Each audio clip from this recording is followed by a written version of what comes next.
recently, I think as of yesterday, the pulls on PulseX, the E-hex and the PX pull was pulled, if you will, and it was finished. And a lot of speculation was around people are merging and staking, or maybe there's like a bunch of proof of that happening as well. And then that led to this whole discussion around the community of E-hex dying or E-hex strong, or and all that stuff. So how do you want to, what is the best way to kind of pick this apart where we can think clearly about it and not just be this like holy war? Like you can make the case for one or the other, or for both, but like I really want to kind of see how what we can get out of this to be meaningful, other than people just dumping their bags and fear and FUD and all that. Where do you want to start on that? Easy question, I know. Yeah, it's so for me, always I think that it's maybe 60% as dopaminergic as it seems right now on Twitter, where everyone has these very rough opinions to either side. I never thought the pairing between them, like actually doing the like EP pools, that was nothing I ever thought made too much sense. Not from a, maybe not like just from itself, but just the way these things move, right? Like there's arbitrage issues, especially when things get slow, things lose peg. It's kind of a tricky thing, especially early on. There's just a lot of nuance to making those things function well. And there are also nuances that people don't really do well. So like, when it comes to like talking about like DAI or E-hex, when it comes over the bridge, is it worth the same?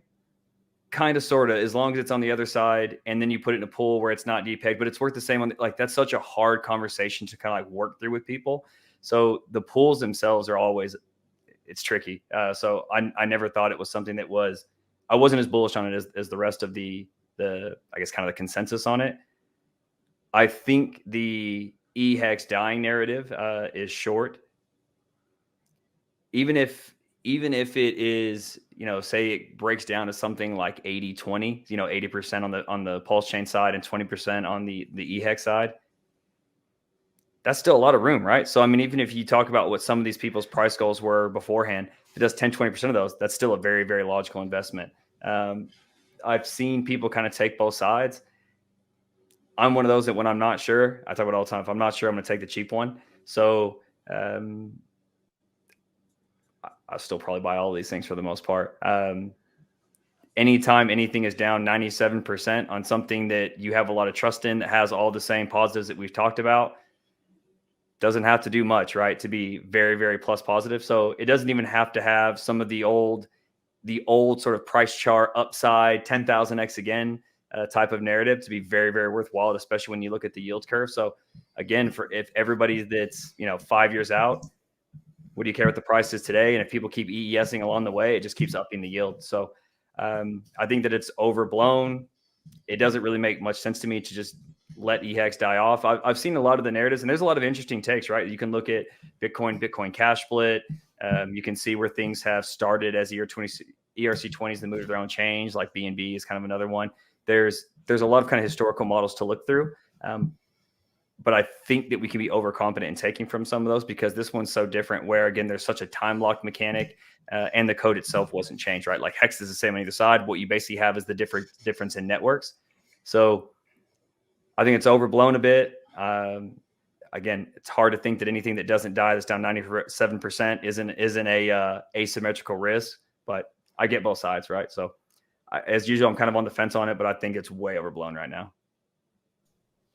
Yep. What do you think, Stoic? I mean, to make the case for E-hex remaining, or not dying off at the very least, look, it was a great product before PulseChain. Everybody liked it. It didn't stop being a good product because PulseChain launched. In fact, it has more utility because a huge amount of the gas fees that used to be involved in Ethereum are now gone because PulseChain has taken away that system bloat. Right, so it's more efficient to end a hex stake today than it was a year ago. That gives it more utility. You've got a copy of your coins on Pulse, and I think it's obviously fantastic to be over there utilizing them. But I think there's a couple of things that people haven't considered when they make the case that P-hex is just going to blow E-hex away.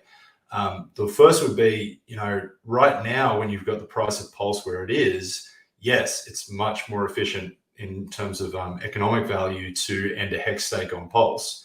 Maybe that gives it more utility. But if we get 1000x from Pulse, what does that do to the cost of ending a stake? Right? Now, I mean, it could be a very significant thing. Like, let's imagine a situation in a year's time where it's actually more expensive to end a hex stake on PulseChain than it is on Ethereum. There's a non-zero chance that that happens. And if it does, I mean, you could potentially see more capital going back into E-hex side, or at least it not leaving, right? You've also got to consider the number of people who have been in this for a long time and are very, very proficient in blockchain, and the amount of economic energy they have tied up in the Ethereum hex side. And I think they're very unlikely, to go for the narrative that, hey, I should just let this die on the vine and go over somewhere else, right?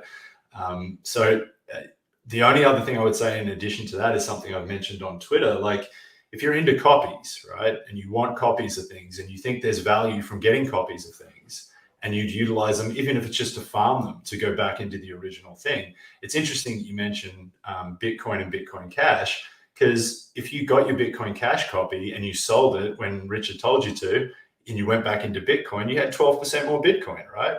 So you can utilize it that way. But you have to own the thing that's going to be copied. Let's say someone comes along someday and decides they want to launch a new EVM chain. Are they going to fork PulseChain, or are they going to fork Ethereum? Which system state are they going to copy? I would put it to you that they're more likely to copy the Ethereum system state rather than the PulseChain system state, because they would want to reward the people who are involved in Ethereum. So, like, I don't think it's a simple narrative that E-hex is just going to die and we all need to migrate and that's fine. I think you could make a very compelling case, and I hope I just have, that Ethereum has some staying power and E-hex has some staying power as a result. Just the last thing on those as well. We also haven't seen a cycle with all the stuff that's been built on top yet. So HSIs, Maximus, the Hedron, what Stakehouse are doing, the pool party, like there's all this new optimization and gameplay and ways to interact with sort of hex being this underlying asset that we haven't really seen through a cycle yet. So like we have things, and maybe their newness is worn off a bit to us because we're, again, this stuff moves so fast, and now there's PulseChain. So like now we're on to a new thing, but we haven't even seen another bull run where we're really going to get to see, how impactful, how price positives are either these derivatives, movable stakes, pooled stakes, all these variations we've seen. So I don't think that we can just say, oh, well, the stake is higher on ETH.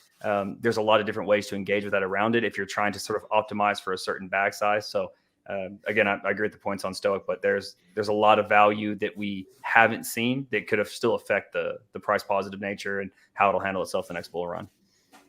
Yeah, I like hex on both chains, and I don't think I'm going to seriously consider either way until I hear Richard say something about it. And I don't know if that's going to happen in his next live stream or what, but there's all these video clips of him saying different things over different time periods.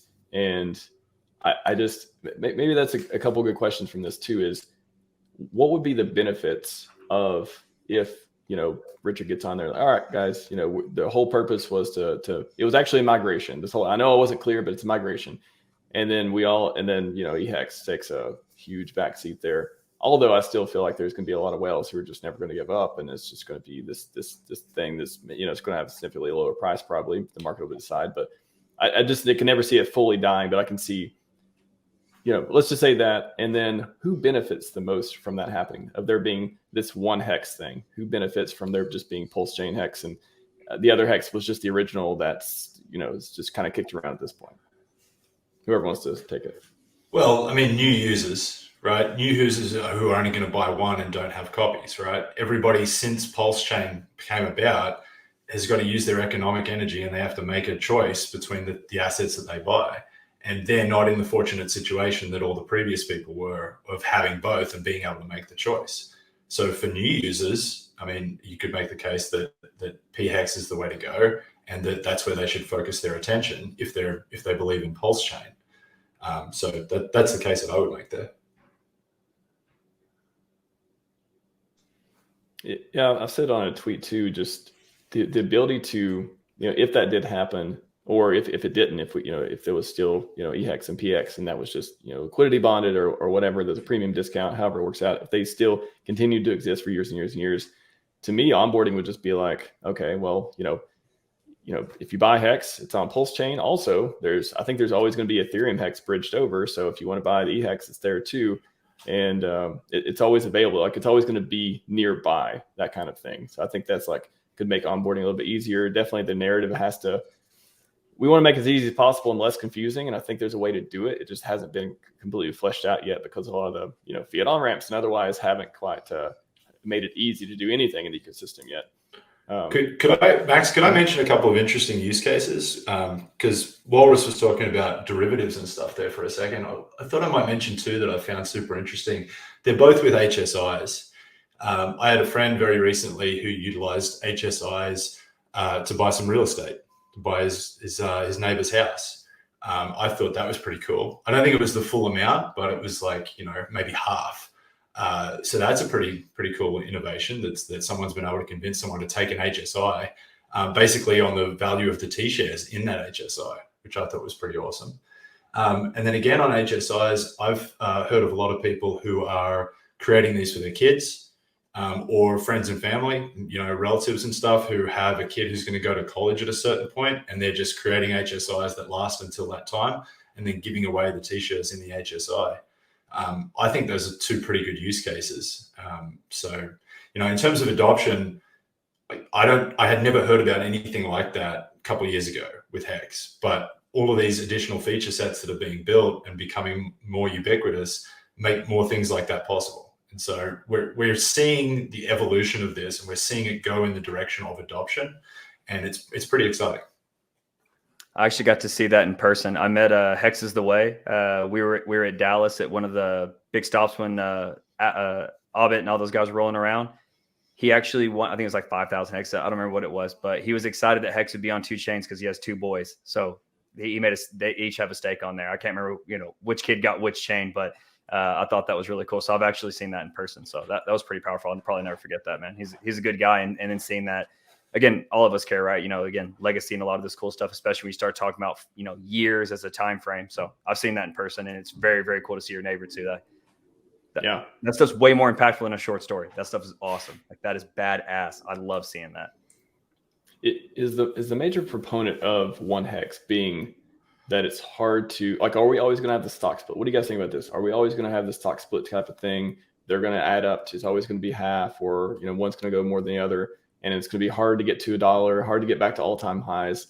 Is that even the motivation of wanting one hex? Is the entire ecosystem? Will the entire ecosystem always be worth half because we have two copies now?